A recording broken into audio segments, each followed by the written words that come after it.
Okay friends, today మన topic ఏంటంటే winners theory. What is winners theory? Winners theory depends on the two types.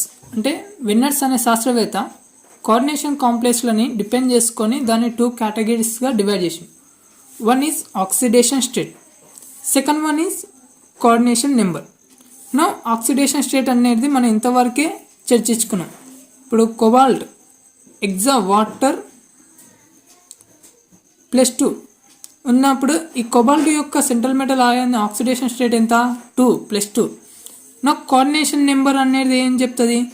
ఈ ఎన్ని లిగెండ్స్ ఉన్నాయి అనే దాని గురించి చెప్తుంది. ఇక్కడ 6 లిగెండ్స్ ఉన్నాయి కాబట్టి ఈ ఆక్సిడేషన్ స్టేట్ +2 అవుతుంది. నాకు కోఆర్డినేషన్ నెంబర్ 6 అవుతుంది. దేని పర్పస్లో చెప్తున్నాం మనము? కోబాల్ట్ అనే మెటల్ అయాన్ సెంట్రల్ మెటల్ గురించి. Now application of winners theory in coordination number. మనం ఎంత నేర్చుకుంటామో దాని అప్లికేషన్నే వెరీ ఇంపార్టెంట్. కాబట్టి మనం ఇక్కడ కొన్ని కాంప్లెక్స్ తీసుకున్నాం. కాంప్లెక్సెస్ నేను ఇక్కడ 4 కాంప్లెక్సెస్ తీసుకున్నాం. దాన్ని oxidation state and coordination state. Okay friends, మనం ఫస్ట్ ఒక్కొక్క కాంప్లెక్స్ గురించి చూద్దాం. ఇక్కడ కోబాల్ట్ NH3 6+3 ఉంది. నౌ కోబాల్ట్ అలాగే రాసుకుందాం. నౌ +6 లిగెండ్స్ కాబట్టి 6, ఇట్ ఈస్ న్యూట్రల్ చార్జ్ కాబట్టి 0. Now equal to +3. Now cobalt ఇక్కడ 0 అవుతుంది కాబట్టి equal to +3. Now cobalt oxidation state ఎంత? +3. అంటే ఈ కాంప్లెక్స్ నుంచి మనకు కోబాల్ట్ యొక్క ఆక్సిడేషన్ స్టేట్ ఎంత వచ్చింది? +3 వచ్చింది. నో కోఆర్డినేషన్ నెంబర్ ఎంత? It is a coordination number of 6. Okay, now second ఇది తీసుకుందాం friends. No cobalt NH3 6+3 6Cl5. No Cl+2. నా కోబాల్ట్ యొక్క ఆక్సిడేషన్ స్టేట్ కనుక్కోవాలి కాబట్టి కోబాల్ట్ అలాగే పెట్టుకుందాం. నో +5 కాబట్టి 5, it is neutral charge 0 plus ఇక్కడ Cl మైనస్ ఉంది కాబట్టి 1 × Cl మైనస్ ఛార్జింగ్ కలిగి ఉంటుంది కాబట్టి మైనస్. ఇక్కడ +2 ఆక్సిడేషన్ స్టేట్ ఉంది కాబట్టి +2. Now cobalt +0 -1 = +2. నో కోబాల్ట్ ఈ మైనస్ ఛార్జ్ అవతలుకోవడం వల్ల ప్లస్ ఛార్జ్గా వర్కౌట్ ఇస్తుంది. నో ఇక్కడ రావడం వల్ల +1 ఛార్జ్ వస్తుంది. నో కోబాల్ట్ +3 ఆక్సిడేషన్ స్టేట్ని కలిగి ఉంటుంది కాబట్టి ఈ కాంప్లెక్స్ కూడా +3 oxidation state. Now coordination number ఎంత? ఇక్కడ 5 నెంబర్ NH3 ఉంది, ఇక్కడ Cl ఒకటి ఉంది, టోటల్ సమ్ చేస్తే 6. నో కోఆర్డినేషన్ నెంబర్ కూడా 6 అన్నట్టు. Now cobalt NH3 4 Cl2 +1 charge. Now cobalt neutral ఉంటుంది కాబట్టి 4 అలాగే పెట్టేసి it is neutral 0 charge +2 chlorine is a minus charge equal to +1. Now friends, ఇక్కడ కోబాల్ట్ ఇక్కడ 0 ఉండడం వల్ల 0 అయిపోతుంది మొత్తం. -2 ఈక్వల్ టు +1. ఈ -2 అవతలకు వెళ్ళడం వలన cobalt equal to +3 oxidation state. అది అంటే ఈ కాంప్లెక్స్లో కూడా మనకు కోబాల్ట్ +3 ఆక్సిడేషన్ స్టేట్ని చూపిస్తుంది. +3 ఆక్సిడేషన్ స్టేట్ని చూపిస్తుంది. ఇక్కడ చూడండి ఫ్రెండ్స్, 4 లిగెండ్స్, ఇక్కడ 2 లిగెండ్స్, మొత్తం ఎన్ని? 6 లిగెండ్స్. నో ఈ కాంప్లెక్స్కి వచ్చేవరకు కోబాల్ట్ NH3 3Cl3.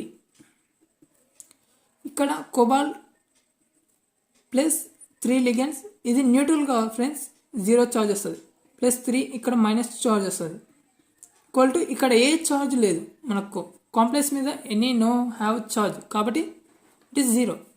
నాకు కోబాల్ట్ ఇట్ ఈస్ 0 అయితే -3 equal to 0, cobalt equal to +3 oxidation state. ఇక్కడ కూడా మనకు +3 ఆక్సిడేషన్ స్టేటే వచ్చింది. నా ఇక్కడ ఎన్ని లిగెండ్స్ ఉన్నాయి చూడండి, 3 6 లిగెండ్స్ ఉన్నాయి. కాబట్టి కోఆర్డినేషన్ నెంబర్ కూడా 6 వస్తుంది. ఈ విధంగా మనకు వెన్నెర్స్ థియరీ కొన్ని కాంప్లెక్స్ల నుంచి oxidation state primary valency, coordination state secondary valency దాని గురించి చెప్పాడు. కానీ వెన్నెర్స్ థియరీ మనకు కొన్ని పర్పస్లో యూజబుల్ కాదు. అవి ఏవే పర్పస్ అంటే కాంప్లెక్స్ దాని మ్యాగ్నెటిక్ మూమెంట్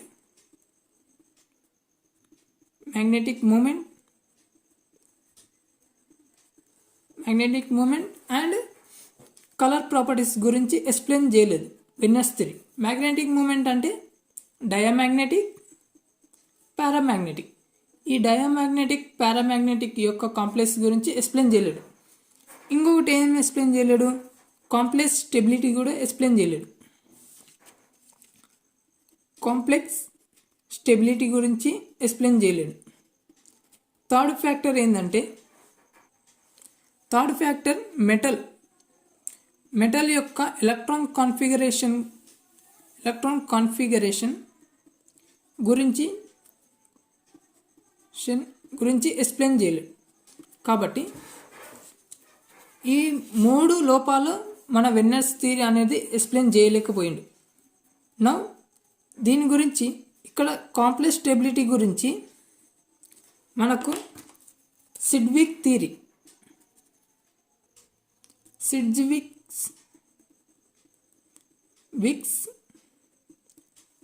ఎక్స్ప్లెయిన్ చేస్తుంది. సిడ్విక్స్ థియరీ కాంప్లెక్స్ స్టెబిలిటీ దాని గురించి ఎక్స్ప్లెయిన్ చేస్తుంది. ఆ సిడ్విక్ థియరీ ఏందో తెలుసుకుందాం.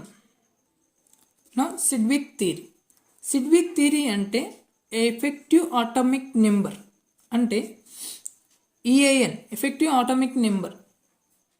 సిడ్విక్ థియరీ ఈ యొక్క ఫార్ములాని ఇంట్రడ్యూస్ చేసిండు.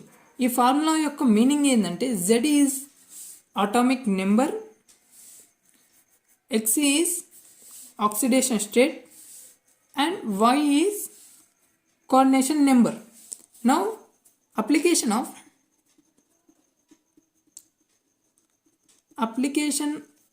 Sidwick theory.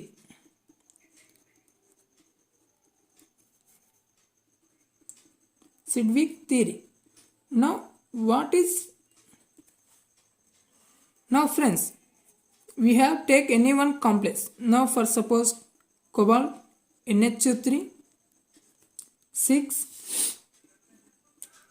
+2 oxidation. Now ఈ కాంప్లెక్స్ స్టెబిలిటీ కాంప్లెక్సా లేదా అనే దాని గురించి మన సిడ్విక్ అనే సైంటిస్టు ఈ యొక్క ఫార్ములాని ఇంట్రడ్యూస్ చేసింది. ఈ ఫార్ములాలో Z అనేది ఏంది, ఆటోమిక్ నెంబర్. ఆటోమిక్ నెంబర్ అంటే ఇక్కడ సెంట్రల్ మెటల్ ఏంది, ఆటోమిక్ నెంబర్ సెంట్రల్ మెటల్. ఓకేనా ఫ్రెండ్స్? నౌ కొబాల్ట్ కాబట్టి ఇక్కడ కొబాల్ట్ యొక్క ఆటోమిక్ నెంబర్ ఎంత, ఇట్ ఈస్ 27. ఓకేనా, 27 atomic number cobalt. Now it is Z. Now X ఏంది, X అనేది ఆక్సిడేషన్ స్టేట్. ఈ యొక్క కాంప్లెక్స్ యొక్క ఆక్సిడేషన్ స్టేట్ ఎంత, +2. Now Y it is coordination number. ఎంత కోఆర్డినేషన్ నెంబర్, ఎన్ని లిగెండ్స్ ఉన్నాయి మనకు, 6 లిగెండ్స్ ఉన్నాయి. నౌ ఈ రూల్లా, ఎఫెక్టివ్ ఆటోమిక్ రూల్లా మనం ఈ కాంప్లెక్స్ యొక్క ఇవి సబ్స్టిట్యూట్ చేద్దాం. EAN = Z - X + 2Y. Now Z అనేది ఏంది, 27 ఆటోమిక్ నెంబర్. X అనేది ఆక్సిడేషన్ స్టేట్. మనకి ఈ కాంప్లెక్స్ యొక్క ఆక్సిడేషన్ స్టేట్ ఎంత వచ్చింది, +2. కాబట్టి ఇక్కడ -2గా వస్తుంది. 2Y + 2 × Y ఎంత వచ్చింది, 6. It is coordination number. 27 - 2 + 12. Now answer 36. It is krypton. అంటే zero group elements. It is more stable. కాబట్టి ఇది స్టెబిలిటీ కాంప్లెక్స్ అని ఈ రూల్ ప్రకారం మనం తెలుసుకోవచ్చు. నౌ ఒకటి స్టెబిలిటీ గురించి తెలుసుకున్నాం. నౌ ఇంకొకటి అన్స్టేబిలిటీ గురించి కూడా తెలుసుకుందాం. నా ఫ్రెండ్స్, మనం ఇంతకు ముందుకు ఒక స్టెబిలిటీ కాంప్లెక్స్ గురించి తెలుసుకున్నాం. మనం ఇప్పుడు ఈ కాంప్లెక్స్ కూడా స్టెబిలిటీ అవుతుందా కాదా ఎలా తెలుసుకోవడం, దాని గురించి సిడ్విక్ థియరీ ఏం చెప్తారంటే effective atomic number equal to Z minus X plus 2y. ఇక్కడ Z అనేది ఏంది, ఐరన్ యొక్క atomic number, iron 26 minus oxidation state ఎంత, ఇక్కడ +3 ఆక్సిడేషన్ స్టేట్, +3 కాబట్టి +2. Y is ligands. How many ligands? 6 ligands. Now 26 minus 3 plus 12 equal to 25. కాబట్టి 35. కాబట్టి ఇది మనకు క్రిప్టాన్ యొక్క అటామిక్ నెంబర్ 36. మనకు క్రిప్టాన్ అన్న రావాలి, రెడాన్ అన్న రావాలి, మనకు క్రిప్టాన్ అని రావాలి, రెడాన్ అన్న రావాలి, జీనాన్ అని రావాలి. కానీ ఈ మూడు ఏ ఒక్క దానికి ఇది మ్యాచ్ కాలేదు. కాబట్టి ఇట్ ఈస్ అన్స్టేబుల్ కాంప్లెక్స్.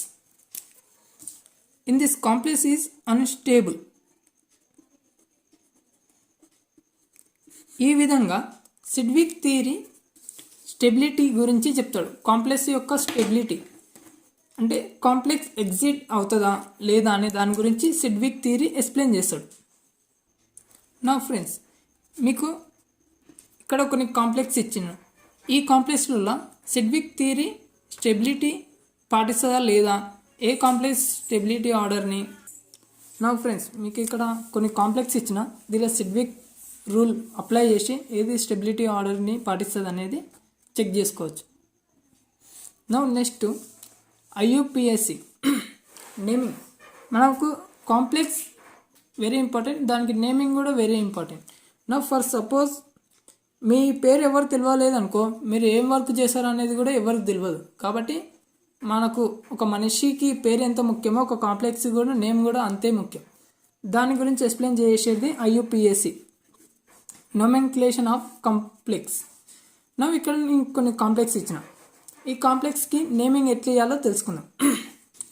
నా మీరు ఎప్పుడైనా అబ్జర్వ్ చేసిండ్రు, ఇక్కడ 2 టైప్స్ ఆఫ్ కాంప్లెక్స్ కనబడతాయి. ఇక్కడ పొటాషియం, ఇక్కడ -4.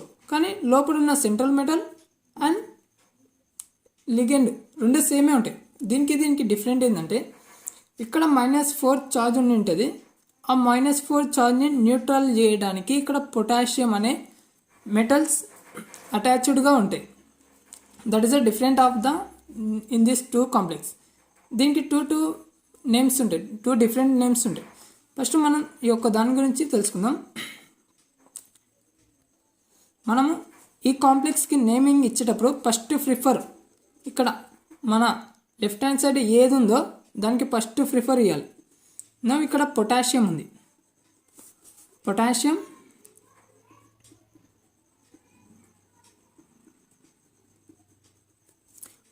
ఇవ్వాలి. దెన్ కోఆర్డినేషన్ నెంబర్కి ఫస్ట్ ప్రిపరేషన్ ఇవ్వాలి. ఇక్కడ పొటాషియం మనకు right hand side any metal అని ఉన్నది, దానికి ఫస్ట్ ప్రిపరేషన్ ఇచ్చిన తర్వాత మనం కోఆర్డినేషన్ నెంబర్కి ఇవ్వాలి. మన దగ్గర కోఆర్డినేషన్ నెంబర్ ఎంత ఉంది, 6. దాన్ని ఎగ్జా అంటారు. దెన్ లిగెండ్కి it is ligand cyanide, hexa cyano. Iron కాబట్టి దీన్ని నోమెన్క్లేషన్లా మనం ఏమని పిలుస్తామంటే ఫెర్రేట్ అని పిలుస్తాం, ఫెర్రేట్. ఈ కాంప్లెక్స్ యొక్క మొత్తం ఆక్సిడేషన్ స్టేట్ ఎంత, +2 ఆక్సిడేషన్ స్టేట్. కాబట్టి +2 అయాన్ అని రాస్తాం. ఓకేనా ఫ్రెండ్స్? ఫ్రెండ్స్, ఇప్పుడు మనం ఈ యొక్క కాంప్లెక్స్కి నేమింగ్ ఇద్దాం. ఎలా వేయాలి, ఇక్కడ మనకు రైట్ సైడ్ ఏ మెటల్ లేదు కాబట్టి దాన్ని వదిలేయాలి. ఫస్ట్ దెన్ ప్రిఫర్ దేనికి ఇవ్వాలి, కోఆర్డినేషన్ నెంబర్కి. ఇక్కడ 6 ఉంది కాబట్టి hexa cyanide, cyano. Then central metal ferrate, ferrate మనకి ఈ కాంప్లెక్స్ యొక్క మొత్తం ఆక్సిడేషన్ స్టేట్ ఎంత +2 అయాన్. మనం ఇక్కడ అయాన్ ఎందుకు అనాలి, ఇక్కడ అయాన్ ఎందుకు అనొద్దు అనేది మనకు ఒక థాట్ వస్తుంది. దానికోసము ఇక్కడ మనకు న్యూట్రల్ చేస్తుంది పొటాషియం, కాబట్టి అక్కడ నో అయాన్స్, కాబట్టి అయాన్ అనొద్దు. ఇక్కడ ఎలాంటి న్యూట్రలైజేషన్ లేదు ఈ దానికి, కాబట్టి దాన్ని అయాన్ అని ప్రిఫర్ చేయాలి. దీని గురించి డిస్కషన్ చేద్దాం. ఇక్కడ పొటాషియం ఉంది, కాబట్టి లెఫ్ట్ హ్యాండ్ సైడ్లో ఎప్పుడైనా పొటాషియం ఉన్నప్పుడు దానికి ఫస్ట్ ప్రిపరేషన్ ఇవ్వాలి. పొటాషియం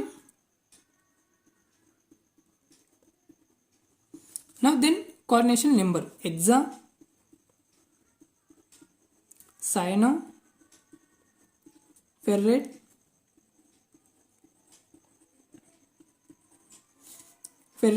ఇక్కడ మనకు ఈ కాంప్లెక్స్ యొక్క మొత్తం ఆక్సిడేషన్ స్టేట్ ఎంత +3 అంతే. +3 మాత్రమే అనాలి, అయాన్ అనకూడదు. ఎందుకు అనొద్దు అంటే ఇక్కడ న్యూట్రల్ చేస్తుంది కాబట్టి. ఓకేనా ఫ్రెండ్స్, దీని గురించి డిస్కషన్ చేద్దాం. ఇక్కడ మనకు right hand side left hand side ఏది లేదు కాబట్టి ఇక్కడ వదిలేసి కోఆర్డినేషన్ నెంబర్కి ఇవ్వాలి. ఎగ్జా cyano ferrate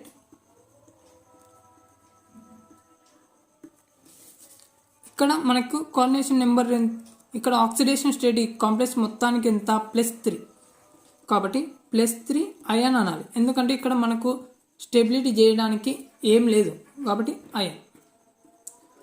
this is the naming ఇచ్చే పద్ధతి ఫ్రెండ్స్. మీరు కూడా ఈ 2 దాలకు నేమింగ్